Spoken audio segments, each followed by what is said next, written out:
નમસ્કાર, માહેશ્વરી મમતાના વંદન. આપણે સૌએ એક કહેવત તો સાંભળી જ હશે કે સંગ તેવો રંગ. આ કહેવતને અનુસરતો આઈન્સ્ટાઈનના જીવનનો એક સરસ મજાનો પ્રસંગ આજે તમને કહેવા માંગીશ કે એક સવારે આઈન્સ્ટાઈન પોતાની ગાડીમાં બેસીને ક્યાંક જઈ રહ્યા હોય છે. આઈન્સ્ટાઈન સરસ મજાના રિલેક્સ મૂડમાં હોય છે. તેમનો ડ્રાઈવર કાર ચલાવી રહ્યો હોય છે અને આઈન્સ્ટાઈન બાજુમાં બેઠા હોય છે. ત્યારે અચાનક આઈન્સ્ટાઈનનો ડ્રાઈવર આઈન્સ્ટાઈનને કહે છે કે સર, અત્યાર સુધી તમે જેટલા પણ ભાષણ આપેલા છે એ દરેકે દરેક ભાષણ મેં તમારા સાંભળેલા છે અને દરેકે દરેક ભાષણ મને યાદ છે. આ સાંભળીને આઈન્સ્ટાઈનને નવાઈ લાગી કે શું ખરેખર એક ડ્રાઈવરને દરેકે દરેક ભાષણ યાદ હશે? પરંતુ આઈન્સ્ટાઈને પોતાના ડ્રાઈવર પર પૂરેપૂરો વિશ્વાસ. એટલે આઈન્સ્ટાઈન પોતાના ડ્રાઈવરને કહે છે કે એક કામ કરીએ, આજે સાંજે મારે એક કાર્યક્રમમાં જવાનું છે. એ કાર્યક્રમમાં હું પહેલી વાર જવાનું છું. ત્યાં મને કોઈ ઓળખતું નથી અને તમને પણ કદાચ કોઈ નહીં ઓળખતું હોય. એટલે એક કામ કરીએ કે આજના સાંજના જે કાર્યક્રમ છે તેમાં ભાષણ તમે આપજો, મારી જગ્યાએ તમે આઈન્સ્ટાઈન બનજો અને હું તમારો ડ્રાઈવર બનીશ અને હું એક પ્રેક્ષક તરીકે તમારું ભાષણ સાંભળીશ.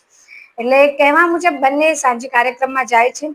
ત્યાં આઈન્સ્ટાઈનના ડ્રાઈવર સ્ટેજ ઉપર ચડે છે અને બિલકુલ વિચલિત થયા વગર સરસ મજાનું ભાષણ શરૂઆત કરે છે.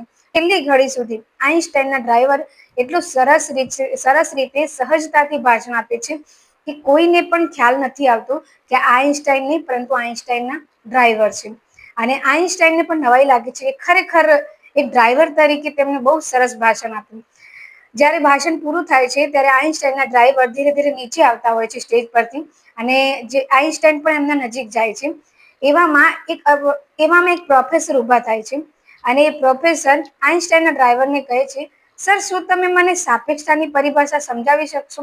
એ સમયે આઈન્સ્ટાઈન પણ તેમની પાસે હતા. એટલે આઈન્સ્ટાઈને તો થયું કે હવે તો ડ્રાઈવર બરાબર ફસાણો, હવે તો ફજેતી થવાની જ છે. પરંતુ ડ્રાઈવરે તરત જ હાજર જવાબી જવાબ આપ્યો કે સર, શું તમને આટલી નાનકડી પરિભાષા નથી આવડતી? આટલી તો મારા ડ્રાઈવરને પણ આવડે છે અને આ જ પરિભાષા મારો ડ્રાઈવર તમને સમજાવી દેશે. અને આઈન્સ્ટાઈનના ડ્રાઈવર આઈન્સ્ટાઈનને કહે છે કે સરને તમે સાપેક્ષતાની પરિભાષા સમજાવી દો.